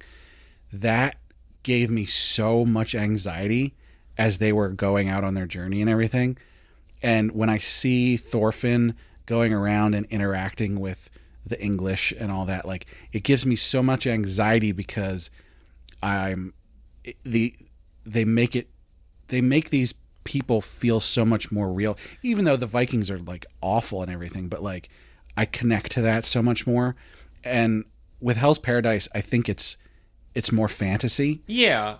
Vinland Saga is definitely more like, and not that it's 100% grounded, there's definitely fantastical elements, but it's a lot more grounded, like, in reality of, like, stuff like this happened. Like, there's a certain amount of, like, mud and blood, boots on the ground that you feel in Vinland Saga of these people and their plights. Like, it just feels like you're watching it play out, and it's not this grand shonen adventure. Mm-hmm. Or even just like a dark one. It just feels like, I don't know, I that phrase of mud and blood came into my brain that just feels very apt of like, we have to figure out lodging, we have to figure out food, we got to march all over the place, we're dealing with war constantly, and like just the realities of that and all of it. And you can kind of get ground down in the darkness and the hopelessness of that. And I feel like that's the thing of Vinland Saga. And I mean, Hell's Paradise has time to shift into that, but I don't think that it is. I think because it is a little bit more fantastical, that even if it deals with dark stuff, can still, like, it having a heart was very, I liked that a lot, because somebody who just by and large really hates edgelord, edgy for edgy's sake stuff, it's like, you can do dark things, you can handle it, just like we all have to do. We all have our own little traumas and things we've dealt with in the world, both big and small. Like, have an iota of compassion about it. You don't have to just revel and go, look how dark and messed up. Isn't that cool? Isn't that interesting? Isn't that so compelling that everything's suffering? And it's like, no. That's why I picked up Isekai, because it was like, life sucks. I just want to have a power fantasy. From it. I don't want, and I like shows that could deal with dark stuff but have that little bit of care. It's why in a very not like anything we're talking about at all, if you've seen it, it's why I love the Barbie movie, because it deals with dark stuff and it like gives you a little talk and a hug about it, instead of just being like, world's messed up, sucks to suck, good bye. So yeah, Hell's Paradise. I feel like I have less to say about it, even though I really enjoyed it, even though they were all the same episode lengths. Yeah. It was good. Well, there was a lot of time spent trying to kill him. Yeah, there was a lot less going on. And it was fun. In the first episode. It was very much a setup for what's to come. Not that, like, Buddy Daddies wasn't, but Buddy Daddies got into what it did, because you get a big chase action. Whereas, like, with Hell's Paradise, they didn't even, like, they told you the adventure they were going to go on. Yeah. They didn't start it at all. They were, in fact, they were like, we got to go someplace else first. The prologue to the prologue. Yeah. To set up what I'm assuming is our main characters. Don't know. Maybe we'll report back later when we're done with all these. Oh, and something important to point out. You should probably check out the OP for Hell's Paradise, because in classic Mappa fashion, they went all out. I need to watch it again. I don't remember what it looks or sounds like. I didn't. The music was, whatever, but it looked amazing. I mean, like you said, it's Mappa, I'm sure. So, speaking of sucks to suck, Sucks to suck. the last one that we checked out, Zom 100, Bucket List of the Dead. Let me tell you what, we started watching this, and out of all of the ones that we watched, about 10 minutes into it, I was like, I don't think I want to watch this anymore. It got too real. And I'm glad that we didn't stop, but it was so depressing because like the first 20 minutes of Let's set it up. Let's describe what we're getting depressed by. So, Zom 100 bucket list is, hey, zombie apocalypse. And also the metaphor that it's like, oh, an office worker is drudgery. You know, we're seeing our main character, plucky, fresh out of college, gets this. What is he at a marketing company or something? Like he's doing graphic design or something to that extent. I think he's writing like commercials. Yeah, you're right. It's like it's commercials and stuff. And he's working on that. And he's plucky and he joins it. And then it's like, oh, it's constant overtime. It's you have to go out drinking with everybody. It's sometimes you just don't get to go home for a couple days. And just the... Yeah, Brad, you picked this up. You were talking about like it's very real and... Yeah. Oof. So... I don't even know how to frame this properly because like from what I knew about it and even at the end of the episode, the what I understand about this is it's a show about what if you were in a zombie apocalypse and you wanted to be there and you could now do everything that you ever wanted to do because you couldn't before. But the thing is, the setup for that was almost it's in the top 3 of the most depressing things I have ever watched, and that is not an exaggeration. I've never watched Schindler's List, so your touchstone comparison for this. I didn't watch Schindler's List. If I did, it'd probably be on the list, but I didn't, so it's not. As Kermit said, you know, the setup to this is he starts at this company, and then it's 3 years at this company of, you know, working basically nonstop, never having a time off, multiple all-nighters, sleeping at the office, you know, hardly ever having time at home. His apartment's a mess because when he's there, he only has time to eat and then sleep. And he's just like he's a zombie. That's the metaphor, which admittedly for us in the West is like, well, yeah, duh, we've seen this. This has been done decades ago, but I think Japan is still a little newer to that as they're figuring out their like work culture is like big messed up. There's the whole thing with like the girl at the office who's nice to little him. Like ray of sunshine who's nice to him, and then you learn that it's like she's being sexually abused by the manager, and it's like, ugh, this is getting too real, guys. Let's get to the thing. And the thing was, and it's like, done very well. I don't want to say that it's like it feels like it's going like it's doing all of it. I think really well. It's selling its image to you very well. I feel like its vibe, its tone. Didn't need it to be that long. Like, I know what it was doing. I understood what it was going for. I think they could have done it in half the time. I think we needed it. I think we needed to use my wrestling terms, we got worked, and I think we needed that to truly feel when he finally at the end of the episode where it pops off and he can do whatever and you get this just joyous spray. All the zombie blood is coming out as like different rainbow colors. And again, death, zombie apocalypse, the world is over. Joyful was like the main word that I have. But like also like you have all this build up and you're getting like from him as you get this flashback and back to the current like ideations of death of like if I die, I don't have to go to work. And that being his thought process. Like if I just fell in the spot where the subway was, I wouldn't have to go to work, which is like that's scarily accurate when you have ideations of death, not because you want to die, but just would mean you wouldn't have to go do a thing you have to do. Yeah. I have a hard time with this because I think they could have gotten the point across in less time. Nope. It has to be right at the end. It needs to be that release of the valve because like, well, so that's the thing. You're feeling it. I definitely got that like you spend, you know, the 5-8 minutes at the end that is we are here now. You are released from your suffering into another world of suffering, but whatever. It's different. We don't know what that suffering is yet. But the fact that, like, it was difficult for me to watch, and there was, it was,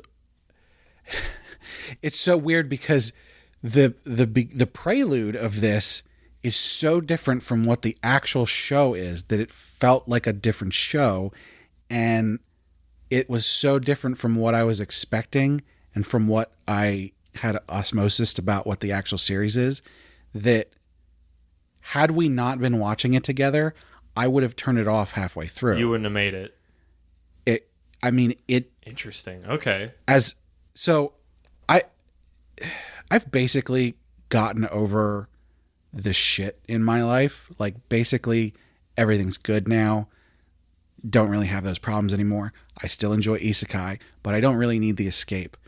The really depressing stuff doesn't hit me quite as hard as it used to back then.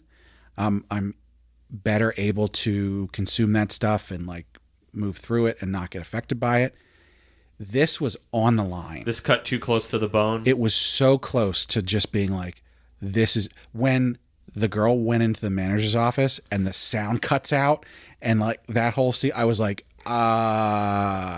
also because that got really close to, like, NTR territory, which is a trigger for me. But I was so close to just being like, no, I'm not going to do this. All of that to say, I think it's pretty awesome. I'm jazzed for episode 2. The ending where it finally comes to fruition and he's free of that life and he's like, I'm going to do a bucket list. Everything that I want to do. I get why they did it. I get why it took so long. I get why it was so depressing. It's doing what it needs to do. I think to reference something we kind of talked about earlier this episode and in a past episode many episodes ago, I think this spending an episode on this was good, in the vein that the way they did that with Boji was bad. because this is a real thing and it's giving you this, like, tone sense of it, of like, this dude's been here for 3 years. It was dire out of the gate. I have no idea how he's like, it builds him as this zombie. And the fact that you are still thinking and feeling on it, that thing is going to stick with you, that he's making this big change. I feel like you need to hit just the most dire rock bottom in a way that your emotional structure changes and you go, I'm making a change in the way I'm living so that never happens again. And the fact that you have very specific other experiences that make it cut even more close, and that's understandable, and I understand your situation. I don't want to, like, invalidate your particular traumas. But I think because it is still sitting with you, that it has done its job. So now every moment of joy, you have that core feeling of the contrast with what he's doing now and whatever he's getting into. Of, like, no matter what his struggle is, it's better than this. Like, drudgery is a light way to put what he had to go through in a very real life way. There's one thing I want to say on top of all of that I really liked in a subversion of tropes, is that once the apocalypse started, and, like, everybody's dead, he's like, I should go find that girl. And I'm like, it's an anime. There's a cute girl with big boobers on the cover. I didn't pay attention enough to see who it was. That's a different girl. It was a different girl. I figured this out now. I'm like, oh, of course she's going to be alive. And he gets there and she's already, like, zombified. And I'm like, thank you. Like, this is really... refreshing. And the fact that he was because it's like they have no actual relationship, and I usually yell at it, especially anime, where it's like, there was nothing here. You guys weren't actually friends. You were friendly coworkers, and you fantasized about more that never came to fruition. The fact that he was like, I'm gonna let you go. You were my first love. I was just like, dude, okay. Which you sort of have to just hand wave away. He's supposed to be, 20-something. He's fresh out of college, and he's been in this, like, office hellscape for 3 years where he hasn't actually been able to go out and, like, live and grow. That's the only woman he's seen in 3 years. Yeah, exactly. Like, the fact that he can, I feel like it'd be weird if he said nothing. Yeah. And just felt nothing. But I feel like that's a good ritualistic way to go, hey, this was a thing for me. It's time to move on to whatever this new universe is. So, like, of the 4 things we watched, that's the one where it's like, I'm not 100% on board yet, but I'm so jazzed about watching that next episode to see what it is now that it is what it's supposed to be. Maybe we should tell Ben to skip that episode. No, tell him to watch it. Well, considering what he's going through right now. Oh, you're right. Don't tell him to watch it. We'll just go, hey, Ben, what's your work situation right now? That was episode 1. Yeah, right. Now there's zombies and it's a rainbow. Okay, go. I did like how they did that thing where they set up very early on that he played rugby in college.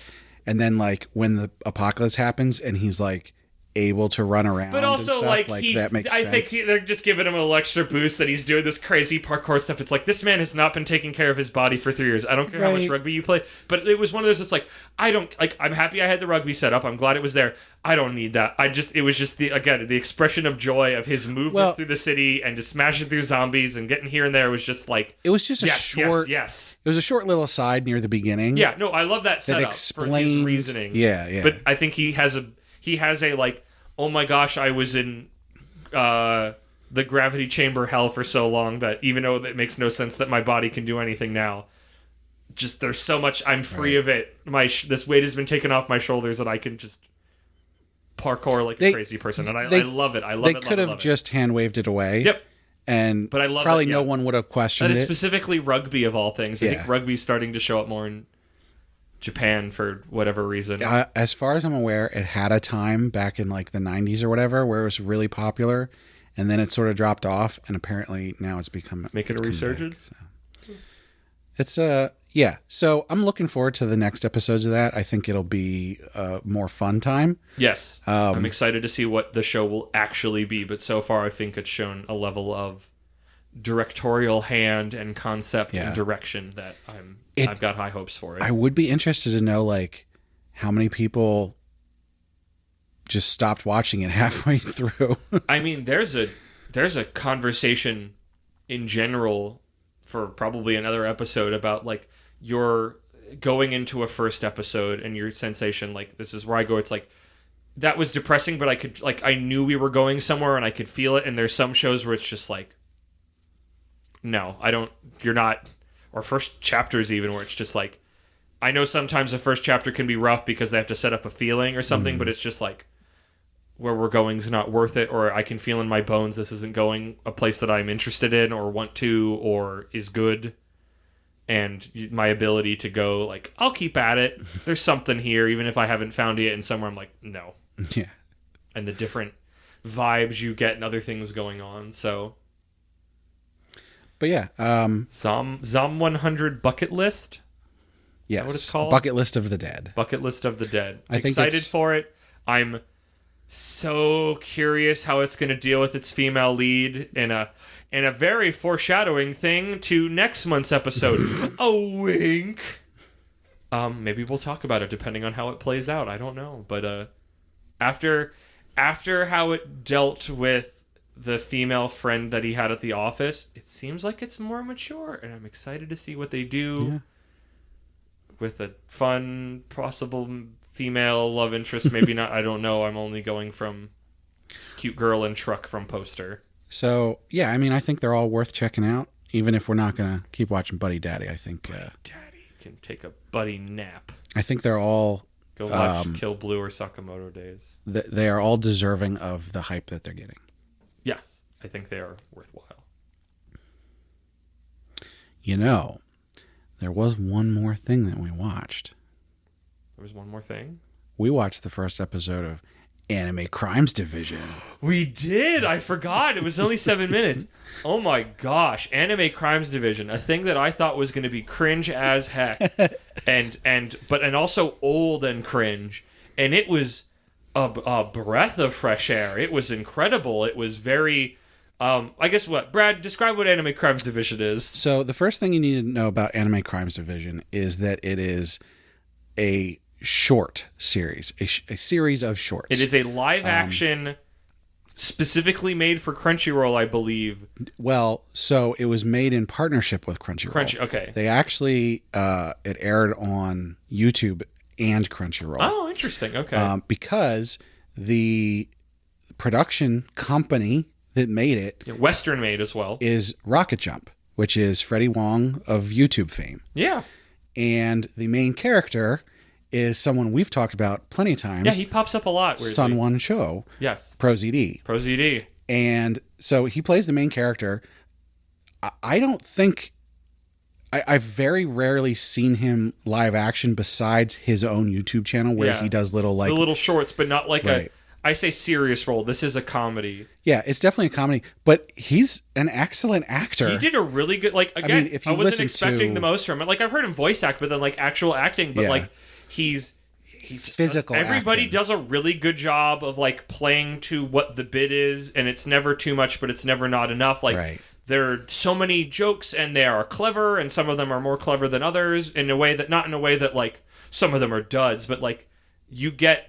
It reminded me of movies akin to, like, Airplane or Naked Gun, like, things we don't get anymore, where it's like, joke, joke, joke, joke, joke, joke, joke, but it never is, like, too winking at the camera, like, it's not, like, it moves along quickly, the story it tells was actually, like, funny and clever and interesting, like, the little, like, it had heart, the little setup between him and his new I guess partner, who when he asks her what anime she's seen, she's like, I watched Digimon growing up, and they're at odds because it's like, what a freaking normie thing to say that you grew up with that. And then later on she like talks about that she was reading it, and he's like I maybe have a little, like, it's all the like detective crime show tropes, it's the anime tropes, but they're just put together in just the perfect way. I love that he doesn't smoke a cigarette. He eats Pocky, which is such a perfect visual analog for holding a cigarette. I love that his boss is actually a grizzled old man and not somebody pretending to be one, and that in anime space, it just tickles me. Like, just, like, so many funny, clever... I loved it. Like, I was literally just like, I have to stop because these need to be saved. These need to be savored. Like, if we don't, I will just watch these all tonight. And this was just, out of the gate, just so... unexpectedly lovely. So I think there's 2 seasons. Yeah. The first season, I think, is all the episodes are like 15 minutes or less. Yeah. I think the second season, the episodes are longer. I'm up for that because it moves so quickly, and I could admittedly spend a little more time as we're starting to build out these characters and situations. The freaking joke that the main crime is that there is a graffiti on a statue. Oh, what was it called? It was very Tetsuo Kaneda Park. Tetsuo Kaneda Park. Be ready for our Akira special coming up at some point. But just like, what a funny throwback thing to have as a park, and it's like the episode is called Subs v Dubs, and I'm like, oh no, this is gonna be a rehash of this. We've had a conversation, like, people can't stop having them, neither can we, admittedly. Like, this is gonna be a lame, whatever, like, tired and done take. And then it wasn't. It gave up to both things. It entered a third thing that I don't want to spoil, that I was like, I've never thought about that, but that's actually a really good third posse in this little unexpected triumvirate that's usually just a back and forth. And just, like, really the fact that the dub crew, that their voices don't match their lip flaps, and that the sub crew you can only hear through the subs even though they're speaking, like, so good. And that the detectives can actively see the subtitles. They don't understand Japanese. They have to see the subtitles of the subtitle gang speaking. Like, what a fun little joke. Like, what a clever little funny thing. And there's just a bunch of those all the time. Da-da-da-da-da. You know, little references, little clever bits in here, bips and bops. Like, just, I want to watch another one. So good. It's really good. I watched it back when it came out, which was, oh my God, it feels like forever ago. Probably. But I think it was only like 2018 or something. Wow. But yeah, I enjoyed it so much when I watched it back then. And so, yeah, as we were scrolling through Crunchyroll and it popped up, I was like, ooh, how about we check this out? It's only 7 minutes. To catch our eyes. And I'm like, this might be cringe, but you're talking it up. I'll check it out. And then just was like, what a delightful way to start the night off. Loved it. Yeah. So yeah, once again, check all those out. And as we said before, jump on our Discord. Let us know if you've watched them. And what you think watch about them with them. us. We're watching it about an episode a week. That's how we Club works, except the recording weeks. But yeah.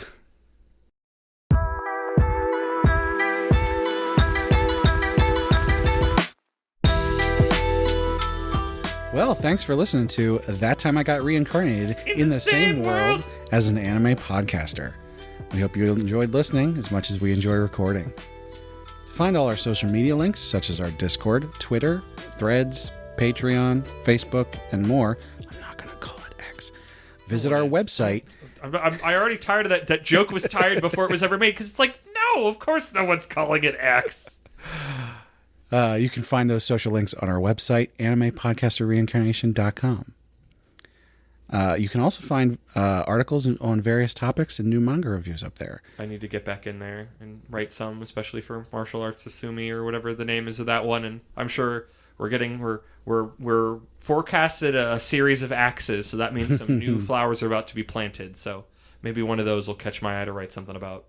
And if you miss Ben, go on our website and read all his new manga reviews and leave a comment and let him know that you like it and that he needs to finish his work and He needs to finish his work. Yell at his work. And if you really want some more Ben, go listen to his podcast, Words About Books. Brad, you usually know what he's up to on that. I was going to get to that. Oh, sorry. Well, I'll tell you about it now.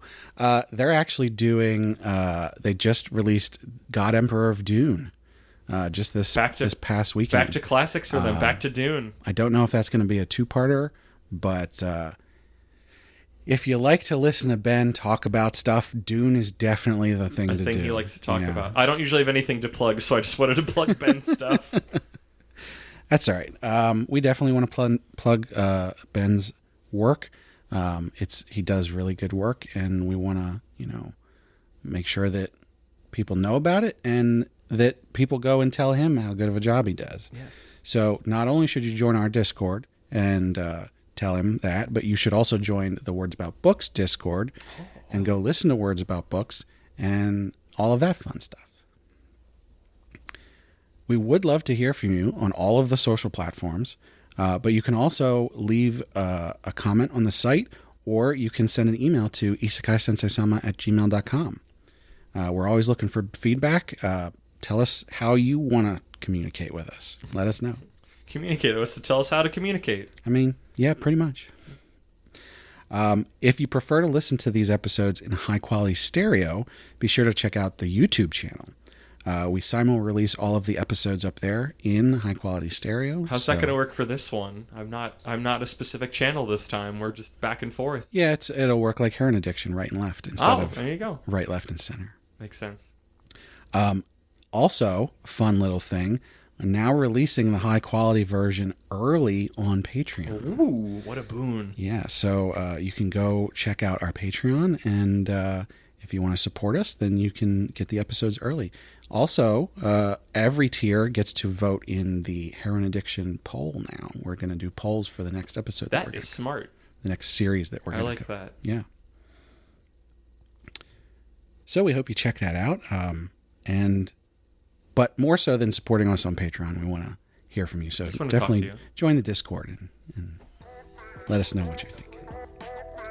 And before we go, I just want to remind you can check out Sugoi Mart, where you can get 15% off your first order by using the link in the description or using the code APR15 at checkout. So thanks again for listening. And when it's finally your turn to have an adventure in another world, I hope you don't get overworked.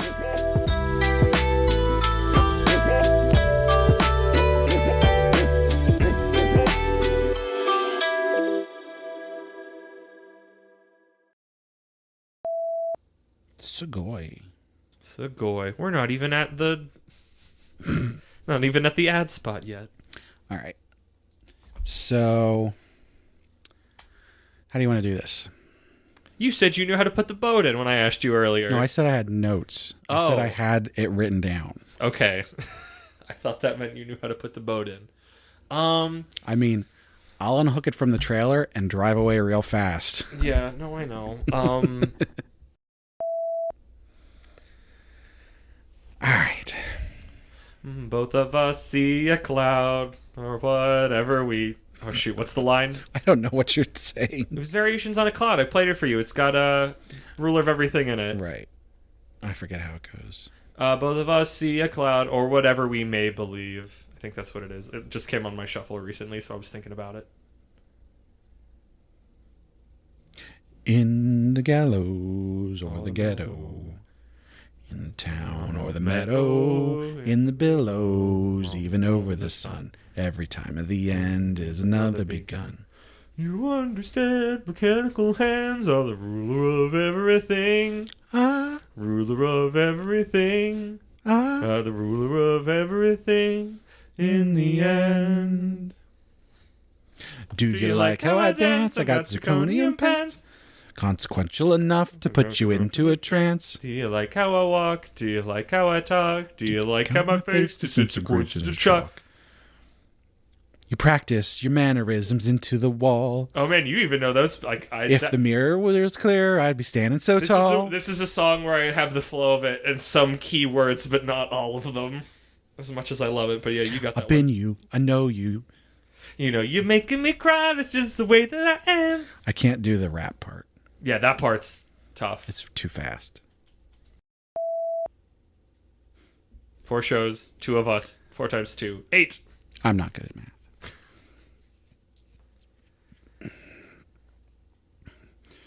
8 different views. There's only 2 of us.